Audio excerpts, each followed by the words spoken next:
안녕하세요. 오늘은 인제풀이 독보적인 경량급에서 2008년 프로 데뷔 이래 28승 무패에 빛나는 전적을 자랑하며 격투기 최대 메이저 단체 UFC 라이트급 챔피언으로서 활약 중인, 또 UFC 데뷔 이전에는 2009-2010 세계 삼보 선수권 대회에서 2년 연속 우승한 전적이 있는 이 선수.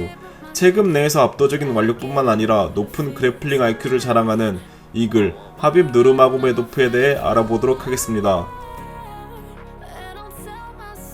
1988년 9월 20일 다게스탄 치메딘스키구에 있는 인구 200여 명의 작은 마을 실드에서 태어난 하빕은 이윽고 인구 3천여 명 정도의 키로바올이란 곳으로 이사, 이곳에서 대부분의 유년기를 보내게 되는데요. 참고로 치메딘스키구에서 치메딘스키는 독수리란 뜻으로 이 지역에 독수리가 많아 붙여진 명칭이며 후에 그의 닉네임인 이글의 기원이 되기도 합니다. 하빕이 이미 기어다니기 전부터 하빕의 아버지 압둘마납 누르마고메도프는 2층짜리 집을 개조, 1층은 체육관으로 만들어 마을 내의 소년들을 모아 운동시키며 당시 불안정하던 다게스탄에서의 미래를 준비하게 했다고 하는데요. 그로 인해 하빕 또한 자연스레 운동을 접하게 되었다고 합니다. 하빕에 대해 본격적으로 이야기하기 전 그의 아버지에 대해 언급을 안 할 수가 없는데요. 하빕의 아버지 압둘마납은 냉전시대 소비에트 연방 군인 출신으로 8살 때부터 자유형 레슬링을 수련했고, 이후 우연치 않게 우크라이나 내에 있는 대학교를 다니며 유도, 삼보 수련을 시작. 이후 자유형 레슬링, 유도, 삼보 이 3개 종목에서 우크라이나 국내 대회를 휩쓸고 다녔으며 나중에는 우크라이나 국가대표팀에서도 코치로 일했었던 적이 있는 엘리트 체육인이었습니다.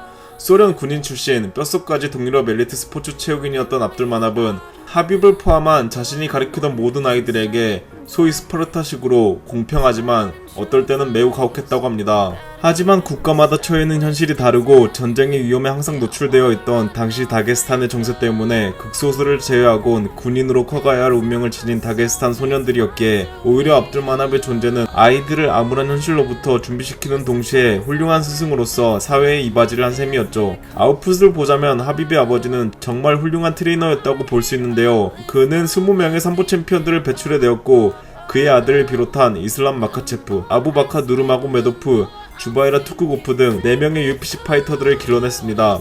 다른 소년들과 똑같이 자신의 아들에게도 혹독하게 대하며 훌륭한 엘리트 체육인으로 길러낸 그지만 정작 그는 하빕이 운동과는 멀어지길 원했고 오히려 공부를 했으면 했다고 하죠. 아버지의 엄격한 훈육 방식에 나중에 성인이 되어 부자 관계가 어긋날 수도 있었으나 하빕은 그의 아버지를 매우 아끼며 아직까지 시합에 나설 때마다 그에게 가장 큰 동기부여는 승리했을 때에 볼 자신의 아버지의 흐뭇한 얼굴이기에 자신은 자신의 아버지를 실망시킬 수 없다고 합니다. 하빕이 첫걸음을 체육관 바닥에서 뗐고 인터넷에서 떠도는 9살의 하빕이 아기공과 레슬링하는 동영상과 어렸을 때부터 자신의 아버지의 영향으로 접한 운동으로 인해 엘리트 체육인으로서의 운동을 일찍 시작했을 것으로 보이지만 정작 하빕이 엘리트 체육인으로서 레슬링 훈련을 본격적으로 시작한 건 그의 가족이 다게스탄의 수도 마하치칼라로 이사온 이후인 2001년 12살 때라고 합니다. 이후 15살의 유도, 17살의 삼보 수련을 시작했다고 하죠. 어린 시절 종종 길거리 싸움에 휘말리곤 했으나 나중에는 종합격투기에 본격적으로 뛰어들어가고 싶어 했습니다. 하빕의 아버지는 당시 트렌드로 떠오르고 있던 종합격투기를 낯설어해 처음에는 반대했지만 하빕이 원했기에 이내 허락할 수밖에 없었다고 합니다. 드디어 2008년 우크라이나에서 프로 데뷔 첫 경기를 치르는 하빕은 데뷔전을 1라운드 트라이앵글 초크 서브미션 승으로 장식하고 이후 동유럽 MMA 씬에서 센세이션을 불러오며 데뷔 초기 러시아에서 참가했던 원나잇 토너먼트와 알리 바고프를 제외한 모든 상대들을 서브미션 또는 TKO로 피니시해내며 승승장구를 하게 됩니다. 체급도 웰터급과 라이트급을 넘나들며 경기를 치렀고 대다수의 경기를 1라운드에서 끝내버린 하빕. 특히나 2011년 UFC 데뷔 이전 해에는 한 해에 6경기나 뛰며 결국 격투기 메이저 무대인 UFC에 진출하게 됩니다. 당시 WEC에서 7승 1패를 거두며 UFC로 넘어온 카말 샬로루스를 상대로 데뷔전을 치르게 되는 하빕. 무대 적응이 아직 안 되었는지 경기 초반 거리감을 못 잡고 헤매는 모습을 보여주었고 테이크다운 시도까지 족족 막혀버립니다. 하지만 1라운드 후반 터진 유효타로 상위 포지션을 점유하게 되고 이내 몸이 풀렸는지 2라운드부터 그라운드에서 압도적인 모습을 보이며 3라운드에서 서브미션 승으로 데뷔승을 신고하는 하빕입니다. 두 번째 경기에서 당시 전적 27승 7패로 그래플링의 잔뼈가 굵은 글레이슨 티바오를 맞이하게 되는데요. 티바오는 엄청난 감량폭으로 유명한 선수였고 평상시 체중은 90kg 정도에 육박하면서 한계 체중 70kg 라이트급에서 뛰던 선수였습니다. 1라운드부터 레슬링 싸움을 걸어 압박해보지만 완력에서의 차이였는지 CR도 안 먹혔고 이후 시도한 싱글렉, 더블렉 테이크다운까지 모두 막히며 절망적인 상황에서 타격으로 승부 보는 합입. 다행히 경기에선 상대적으로 케이지 중앙을 더 점유하며 공격성으로 점수를 더 획득했는지 판정에서 승리하게 됩니다. 심리적 압박감이 심했는지 경기 후 눈물을 터뜨리고 마는 합입입니다. 이후 경기부터 압도적인 퍼포먼스를 보여주며 연승 가도를 달리는데 UFC 세 번째 경기에서 당시 전적 17승 4패 주짓수 블랙벨트 티아고 타바레스를 맞이해 브라질 원정 경기를 가서 개체량에서부터 삼보가 쉬었다면 그건 주짓수라 불리웠을 것. 시라는 티셔츠를 입고 나와 광역 어그로를 실현하였습니다. 경기 전 과연 합입의 그래플링이 주짓수 블랙벨트에게도 먹힐 것이냐는 게 관전 포인트였으나 예상과는 달리 합입의 리드 어퍼가 타바레스에게 적중. 경기 초반 합입의 TKO 승으로 싱겁게 끝나버렸고 경기 후엔 티아고 타바레스는 약물 검사까지 실패하며 약물 복용을 했음에도 합입에게 패하고 맙니다. 이어진 UFC 160에서 당시 전적 10승 4패에 아벨 트루이오를 맞이해 1.5kg 정도를 미스하며 한계 체중을 맞추는 데 실패. 개체보단 자신의 파이트 머니를 양도하는 걸 선택했습니다. 경기에선 압도적인 퍼포먼스를 보여주며 3라운드 내내 28번의 테이크다운을 시도해 21번의 테이크다운을 성공시켰고 분당 1회가 넘는 테이크다운 성공률로 만장일치 판정승을 거둡니다. UFC 165에선 신장 183cm, 리치 190cm, 당시 전적 29승 16패의 베테랑 파이터 팻 힐리를 맞이해 또다시 그라운드에서 압도적인 퍼포먼스로 만장일치 판정승을 거두고 2013년 데뷔년도에 한 해 동안 3경기에서 모두 승리를 가져가는 합입입니다. 이후 경기에서 온라인에서 설전을 벌인 전 스트라이크 포스 라이트급 챔피언 길버트 멜렌데즈를 상대로 경기를 치르게 되어 있었으나 알 수 없는 이유로 경기가 취소가 되고 멜렌데즈의 빈자리를 같은 시저 그레이시 팀의 네이트 디아즈가 들어오기로 했으나 디아즈마저 경기를 거부, 그대로 붕 떠버리고 맙니다. 이후 하비비 인터뷰에서 만약 너네가 최고와 싸우기를 원했으면 싸워야지 왜 안 싸우냐, 원한다면 옥타곤에서 둘 다 동시에 붙자라는 도발까지 했으나 그저 묵묵부답인 시저 그레이시 팀. 참고로 UFC 사장인 데이나 화이트도 협상 결렬 이후 아무도 이 녀석과 싸우길 원하지 않는다며 향간의 팬들 사이에서 탑 랭커들이 합입과의 경기를 피하고 있다는 루머를 확인사실시켜줍니다. UFC 폭스 대회에서 UFC 데뷔 초창기의 부진을 씻고 각성해 5연승을 거두며 후에는 라이트급 챔피언이 되는 당시 랭킹 5위 하파엘 도스 아뉴스를 맞이하게 되는데요. 이전 주짓수 블랙벨트였던 티아고 타바레스전이 타격에 의해 경기 초반에 끝났었기에 각성한 아뉴스를 상대로 어떤 그림이 나올까 기대되는 경기였습니다. 경기 초반 합입의 미친 압박에도 굴하지 않으며 선전하는 아뉴스이지만 이내 케이지에 구겨지기 시작하며 합입의 체중을 전신으로 받아냈고 체력을 빨리기 시작. 3라운드의 반전을 노리려 테이크다운을 시도하지만 되려 합입의 밧다리 후리기에 넘어가며 마지막 라운드조차 뺏겨 판정패를 하게 됩니다. 이후 대진 상대를 잡는데 어려움을 겪던 합입은 도날드 세로니의 도움으로 세로니와 붙게 되지만 훈련 캠프 도중 무릎 연골이 파열. 그대로 합입의 2014년은 안녕히 계세요, 여러분. 끝나버리게 됩니다. 이 기간 동안 챔피언이 앤서니 페티스에서 도스 안요스로 바뀌었고 안요스가 무릎 부상으로 인해 장기 이탈각이 나왔기에 라이트급 타이틀샷이 걸린 복귀전을 치르나 했지만 또 재발된 무릎 부상으로 인해 또다시 아웃. 당시 6연승을 거두며 떠오르고 있던 TUF 출신 토니 포거슨과의 경기가 연말에 예정되어 있었지만 늑골 부상으로 인해 안녕히 계세요, 여러분. 또다시 아웃. 2014년 중반부터 2015년 말까지 통으로 쉬면서 우울증에 시달리며 집안에서 집거하는 등 은퇴까지 생각했으나 아버지의 북돋움으로 기운을 차리고 2016년 4월 UFC 폭스 대회에서 퍼거슨과 다시 만나기로 되어 있었으나 경기 10일을 앞두고 퍼거슨의 폐에 물과 피가 차는 현상이 발생하며 퍼거슨이 아웃. 대체자 데럴 호초와 치룬 캐치웨이트 샵에서 2라운드에서 TKO 승을 거두며 타이틀샷을 어필했고 데이나 화이트도 승인을 했습니다. 하지만 때마침 패더급에서 포크 날도를 꺾고 챔피언이 된 코너 맥그리거가 슈퍼파이트를 어필하며 당시 라이트급 챔피언이었던 에디 알바레즈를 원했고 이게 성사가 되며 합입은 부흥 뜨게 되었습니다.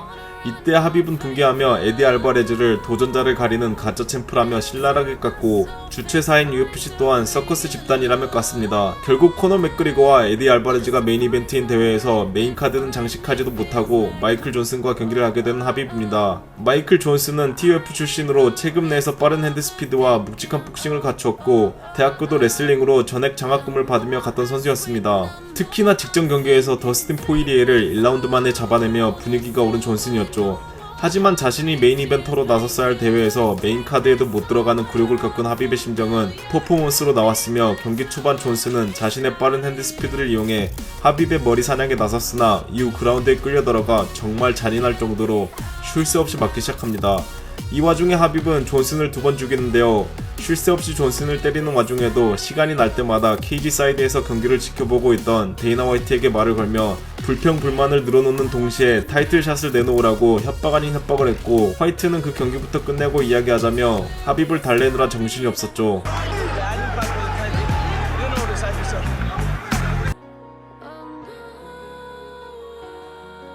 참고로 하빕과 코너는 서로 다른 체급에 뛰고 있을 때 같이 사진도 찍는 등 서로 호감을 지니고 있었지만, 이 사건 이후 둘 사이의 관계는 급속도로 냉각되었으며 하빕은 코너를 치킨, 즉 겁쟁이라 부르기 시작했습니다.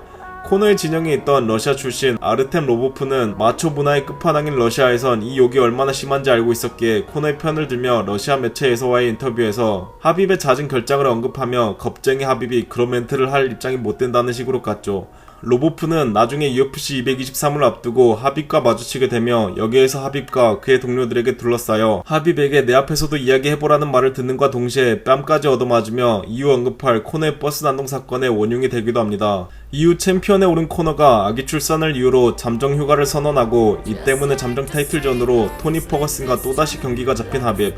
하지만 이번에는 하빕이 감량 도중 컨디션 이상으로 경기에 빠지게 되어버립니다. 이때부터 토니 퍼거슨에게 티라미수라고 까이게 되는데요. UFC 자체적으로 대회를 홍보하기 위해 시합에 있는 주에 파이터들을 따라다니며 자체 제작하는 프로모션 영상에서 그의 일행이 티라미수를 주문하는 모습이 포착되었기 때문이죠.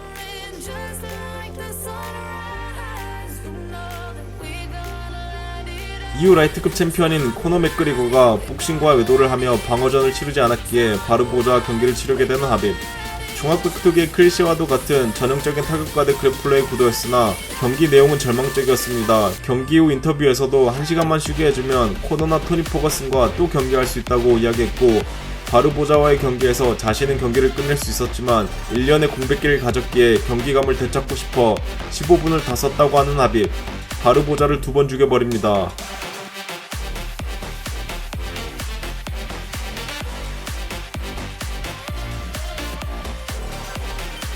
라이트급 챔피언인 코너가 계속해서 경기를 치르지 않으면서 챔피언 자격이 박탈되며 챔피언 결정전을 위해 UFC 223에서 하빕과 퍼거슨의 경기가 4번째로 예정이 됩니다. 하지만 경기 일주일을 남겨놓고 퍼거슨이 무릎 부상으로 아웃. 그 자리를 당시 패더급 챔피언이었던 맥스 할로웨이가 들어오지만 뉴욕주 체육회에서 경기 6일 남겨놓고 13kg을 감량하려는 할로웨이의 감량폭이 너무 크다며 거부. 이후 코너 맥그리거 버스 난동 사건으로 인해 같은 이벤트에서 앤서니 패티스와 붙게 되어 있던 키에사가 유리파편을 맞아 부상으로 아웃. 미아가 된 패티스에게 오퍼가 갔고 1차 개최에서 70.4kg을 맞춘 그에게 2차 개최의 기회가 주어졌지만 패티스는 2번째 개최에 응하지 않았습니다. 같은 대회에서 아이퀸타와의 경기가 예정이 되어 있던 폴 펠더가 지원하나 주체육회에선 펠더가 랭커가 아니라는 이유로 또다시 거부. 랭킹 11위 아이퀸타에게까지 기회가 갔지만 아이퀸타도 90g 정도로 한계 체중을 맞추는데 실패. 하지만 경기는 진행되기로 합니다. 경기 초반 이변 없이 하빕쇼가 펼쳐지며 처음 2개의 라운드를 압도적으로 구겨버려 아이퀸타의 체력을 빼놓은 하빕은 3라운드부터 타격전을 펼치는데요. 하빕이 앞선에 전혀 해답을 찾지 못하며 아이퀸타의 얼굴은 엉망이 되어버리고 맙니다. 그라운드와 스탠딩에서 압도적인 퍼포먼스를 보여주며 결국 챔피언에 오르는 하빕. 타이틀을 획득한 지 6개월 이후 약 2년 만에 옥타곤으로 돌아온 코너 맥그리거와의 경기를 가지게 된 하빕입니다.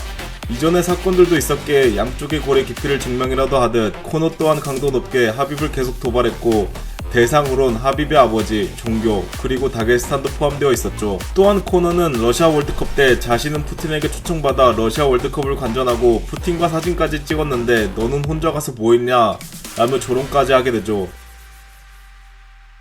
드디어 시작되는 경기. 경기 초반 코너는 하빕의 발목에서 싱글렉으로 올라오는 택다운 시도를 예상외로 잘 방어하며 선전하나 싶었지만 이내 그라운드로 끌려 들어갔고, 하빕의 그라운드 컨트롤에 속수무책으로 당하며 비록 데미지는 크게 허용하지 않았으나 1라운드를 내준 코너. 2라운드에서 1라운드에 당한 태클을 의식하고 있었던 코너에게 하빕이 오버핸드를 적중. 이후 그라운드로 끌고 들어가 그라운드에서 구타가 시작되고 맙니다.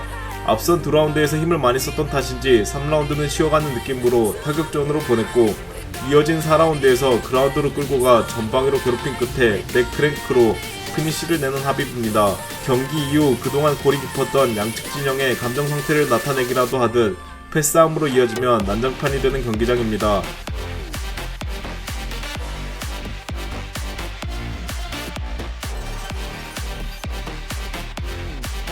패싸움으로 인해 하비비 5억 원 상당의 벌금과 9개월의 경기 출장 금지를 받으면서 방어전을 한동안 치르지 못하게 되자 잠정 챔피언전을 치렀고, 여기에서 라이트급 체급 내 컨텐더들을 모두 정리하고 올라온 포이리에가 당시 패더급 챔피언인 맥스 할로웨이에게 커리어 통산 30전 중 25승째를 거두게 되며 잠정 챔피언으로 등극.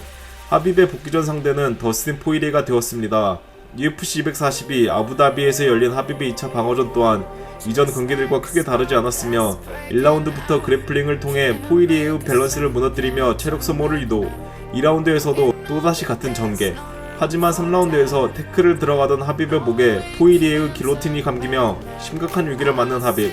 하지만 포이리에가 무슨 이유인지 풀가드로 하비브의 상체를 고정시키지 않으며 하비브에게 이스케이프를 허용. 이내 포지션이 바뀌며 레어네이키드 초크로 커리어 통산 28전 28승을 거두게 되는 하비브입니다. 경기 끝나고 기자회견에서 자신이 왜 하비브의 상체를 잠그지 않았는지 모르겠다며 울먹거리는 포이리에를 보니 마음이 좀 그렇습니다. 오늘은 천재적인 그래플링 IQ를 자랑하며 만나는 상대들마다 족족 케이지에 구겨 넣어버리는 하비브에 대해 알아보았습니다.